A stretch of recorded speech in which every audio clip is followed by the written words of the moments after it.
أعوذ بالله من الشيطان الرجيم. بسم الله الرحمن الرحيم. ولكم في القصاص حياة يا أولي الألباب لعلكم تتقون. كتب عليكم إذا حضر أحدكم الموت إن ترك خيرا الوصية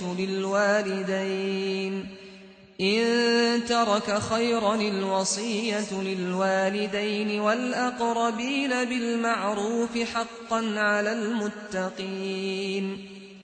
صدق الله العظيم.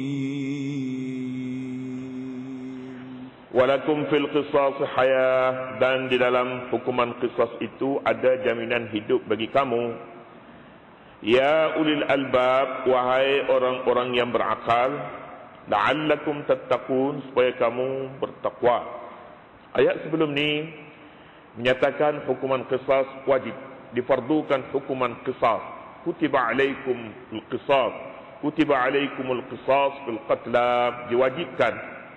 Mengapa diwajibkan qisas? Bukankah yang mati itu dah mati, yang hidup nak dimatikan pula? Maknanya seorang begitu, patutnya yang dah mati, matilah. Tapi yang hidup ni peliharalah dia, walaupun dia pembunuh, walaupun dia siapa pun. Jawabnya tidak adil. Jawabnya jika dibiarkan begitu maka akan ramai lagi pembunuhan berlaku. Sebab nyawanya selamat kalaupun dia bunuh orang. Al-Quran menjawab kemuskilan ini dengan berfirman, walakum fil qisas hayah. Bagi kamu dalam syariat qisas itu ada hidup. Hidup walaupun mati, tetapi dia boleh menyelamatkan orang lain. Kerana orang yang membunuh itu, orang tidak akan melakukan pembunuhan jika dia takutkan mati. Kerana jika dia membunuh, artinya dia membunuh nyawanya sendiri, tidak ada lagi hidup bagi dirinya. Jadi kalau begitu syariat qisas ini merupakan hukuman yang membantu untuk menghidupkan manusia. Jaminan hidup seseorang penting.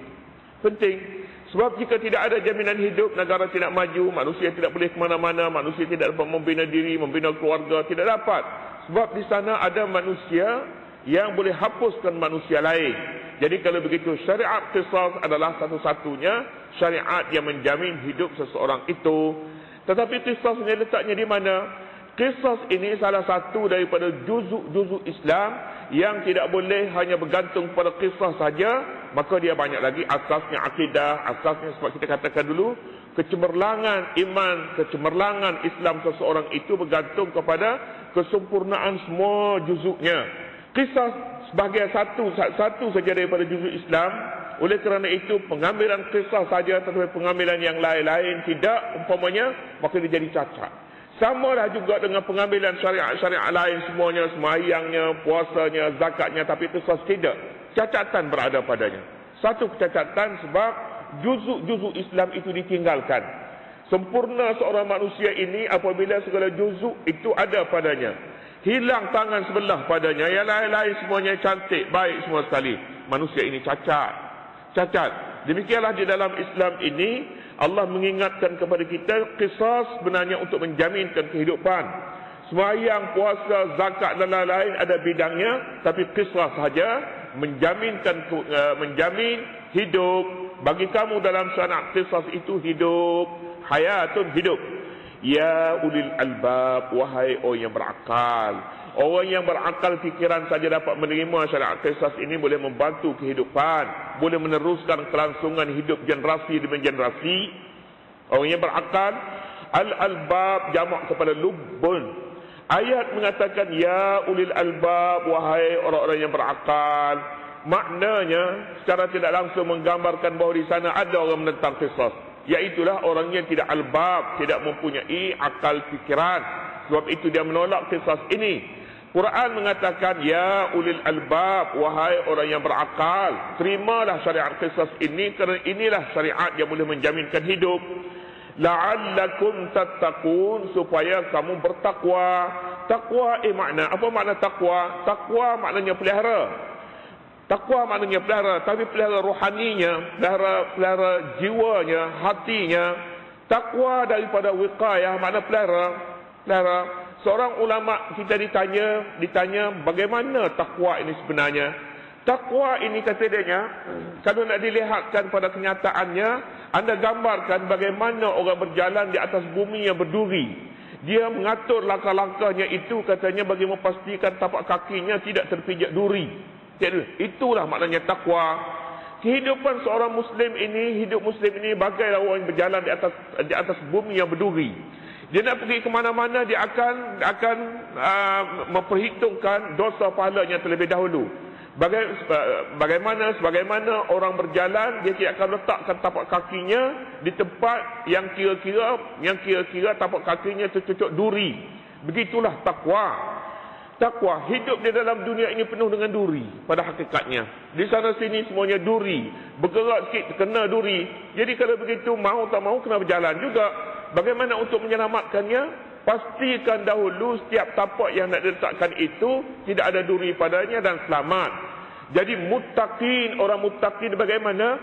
Muttaqin ialah orang yang berwaspada, orang yang sentiasa berhati-hati di dalam hidup hariannya daripada maksiat.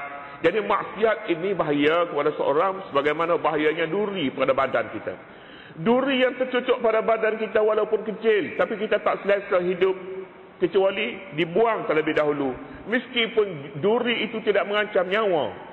Tidak mengancam nyawa, duri terkena tapak kaki, hiduplah di situ tak apa, tidak mengapa. Tak mati kerana duri itu. Tetapi tak selesa hidup. Maksiat juga tak selesa. Jika di sana ada orang yang merasakan selesa duri penuh dalam badannya, ini bukan manusia ini. Ini bukan manusia ni. Bukan. Sebab apa? Duri serana sini penuh pada badan, tak ada masalah dia. Tak ada masalah. Demikian juga dengan maksiat ini. Maksiat, jika banyak maksiat yang kita lakukan, kemudian kita merasakan bahagia hidup ni, kerana boleh campur sekali.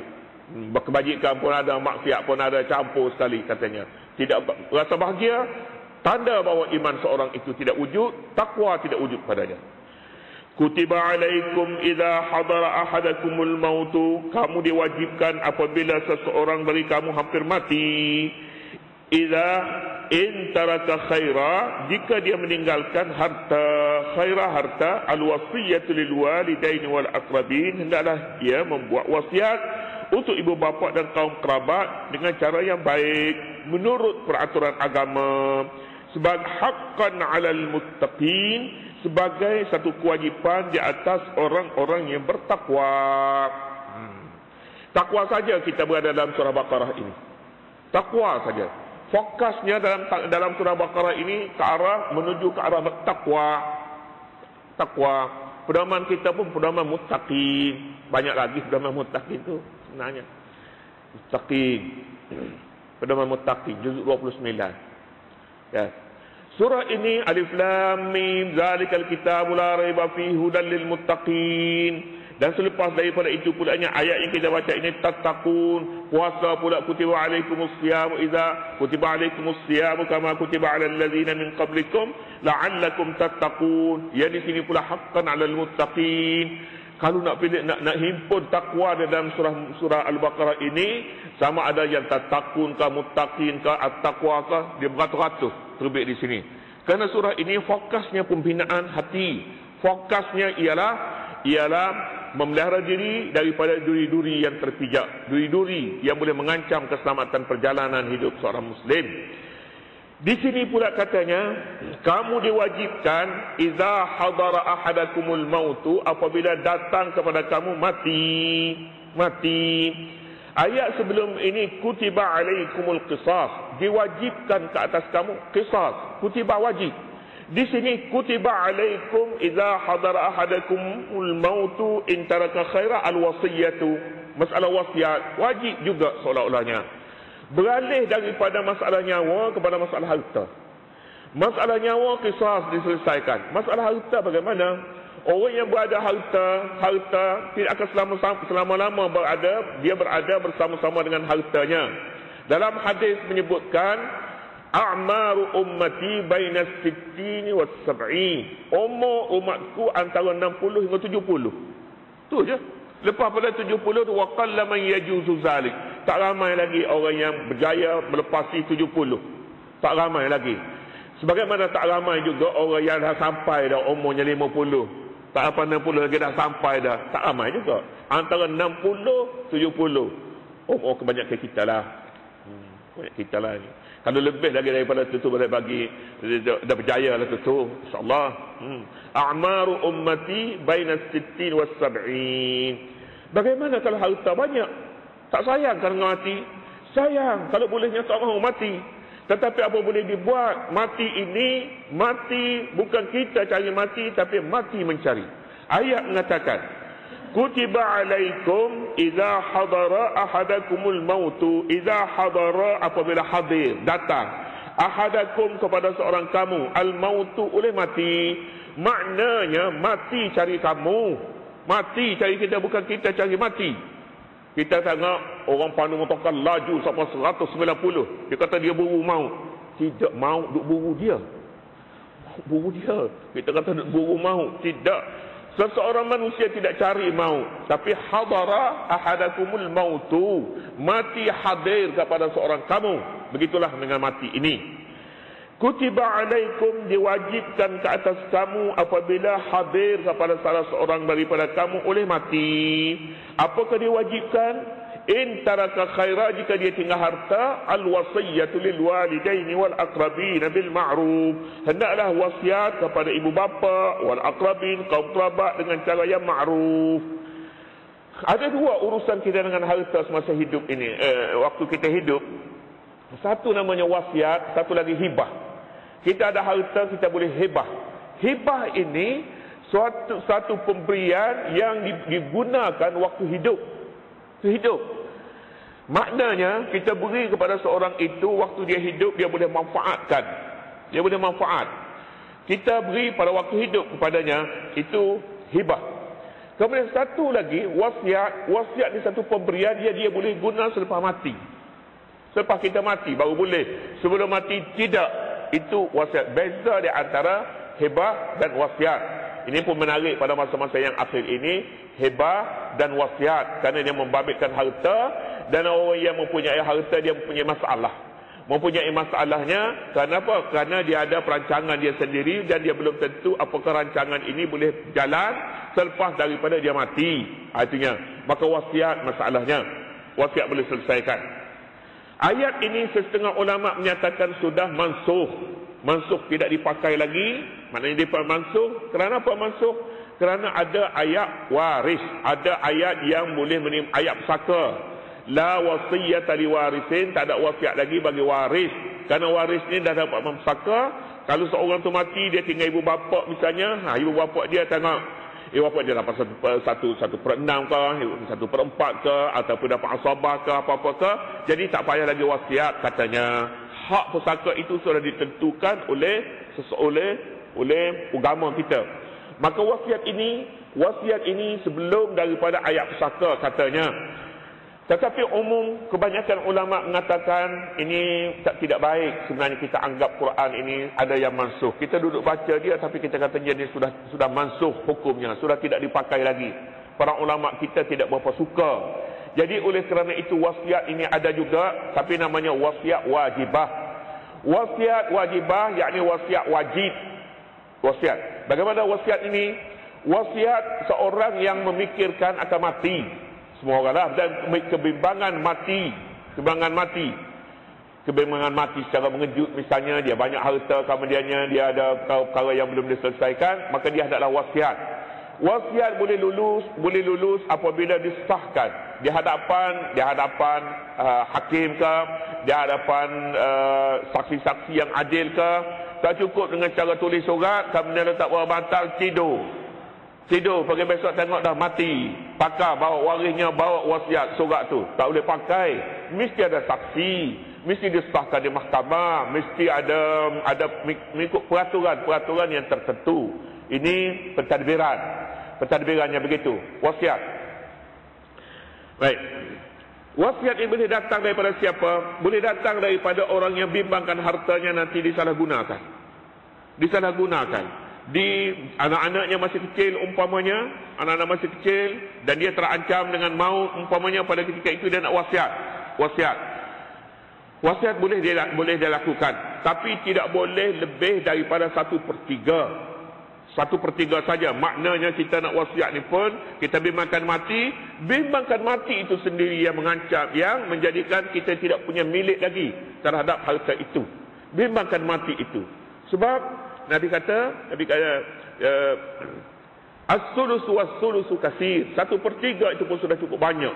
Kalau bolehnya 1/4 saja.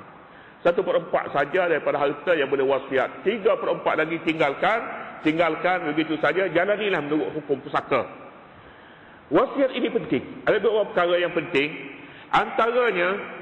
Antaranya misalnya untuk memberi kebebasan kepada dakwah. Kebebasan kepada dakwah bagaimana?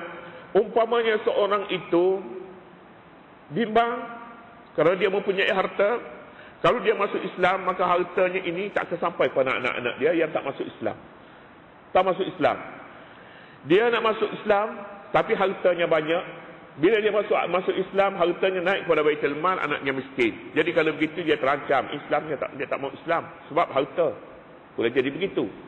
Ataupun tidak anak pun bapak dia duk bergantung harap kepada dia. Kalau dia masuk Islam, bapak dia bagaimana? Harta habis selepas daripada dia mati. Boleh jadi juga begitu. Ataupun apa-apa saja. Oleh kerana itu setengah negeri kita ni setengahnya ada undang-undang, tapi setengah negeri tidak dijadikan undang-undang lagi. Wasiat wajibah bagi setengah negeri iaitulah apabila seorang itu mati, maka sebanyak mana mati, jika berlainan agama yang menghalang anak-anaknya untuk terima pusaka atau bapak dia untuk terima pusaka, mahkamah berhak membahagikan kepada keluarganya yang berlainan agama sebanyak mana dia akan dapat menerusi wasiat, menerusi pusaka. Menerusi pusaka dia tak dapat, tapi dia diberi berdasarkan kepada wasiat. Wasiat. Sama ada dia tinggal wasiat ataupun tidak tinggal wasiat. Faedahnya, undang-undang ini jika diterima, tidak ada orang takut untuk memeluk Islam kerana harta peninggalannya yang banyak. Kenapa? Walaupun keluarganya tidak boleh terima pusaka itu atas nama pusaka, tapi mereka boleh terima atas dasar wasiat. Sama ada dia mati itu dia tinggal wasiat ataupun tidak tinggal wasiat, dengan sendirinya mahkamah akan memutuskan bahawa ibu bapaknya yang belum memeluk Islam boleh terima pusaka sebanyak itu. Kes yang seumpama ini banyak sebenarnya. Banyak. Atas dasar apa yang boleh dibuat begitu? Atas dasar kutiba alaikum idza taraka khaira alwasiyatu. In taraka khaira alwasiyah. Diwajibkan ke atas kamu apabila meninggal harta ialah berwasiat. Berwasiat tidak mestinya tulis panggil apa tidak. Oleh kerana wasiat wajibah ini selepas mati pun boleh dilakukan. Kerana perkara itu boleh disempurnakan kerana ini wajib. Sebagaimana seorang itu tak semayang, tertinggal semayang, dia boleh qada. Boleh qada. Ini wasiat memang boleh dilakukan begitu, boleh dilakukan kerana ia bukan amalan sunnah, tapi amalan wajib. Setengah ulama berpendapatnya begitu, dan setengah negeri seperti Syria, Mesir, dia mengamalkan undang-undang ini. Saya difahamkan di Kuala Lumpur tidak ada lagi undang-undang itu, tapi di Selangor ada. Di Selangor ada dan di setengah negeri ada mengamalkan wasiat wajibah. Maknanya berlainan agama tidak menjadi halangan untuk menerima pusaka. Kutiba alaikum idza hadara ahadakumul maut in taraka khaira alwasiyatu lilwalidain. Hendaklah wasiat kepada ibu bapa wal aqrabin dan kaum kerabat bil ma'rufi dengan cara yang ma'ruf, haqqan 'alal muttaqin adalah menjadi kewajipan kepada orang yang bertakwa. Wasiat kepada siapa? Wasiat kepada ibu bapa yang pertama sekali. Ibu bapa wal aqrabin dan kaum kerabat yang terdekat. Kaum kerabat. Hibah boleh diberi. Ini diberi pada masa hidup. Boleh diberi. Wasiat selepas mati. Wasiat ini menjadi takwa sebagai perlindungan yang pertama. Takwa. Kerana apabila tidak ada takwa, ada rancangan khusus di sebalik wasiat itu. Dia wasiat kepada anak-anak daripada isteri mana-mana, dia bagi wasiat banyak sikit umpamanya, pada yang lain kurang sikit. Ini tidak takwa namanya. Takwa mahulah adil, sebagaimana juga hibah mahulah adil. Tetapi jika ada sebab-sebab yang tertentu, anak yang dibimbanginya itu anak cacat umpamanya, maka dia beri banyak, ataupun dia wasiatnya supaya diberi istimewa sikit kepadanya, itu dibolehkan kerana ada sebab-sebab yang tertentu. Kemudian kita sambung lagi besok insya-Allah pada ayat ini. Wallahu subhanahu wa taala.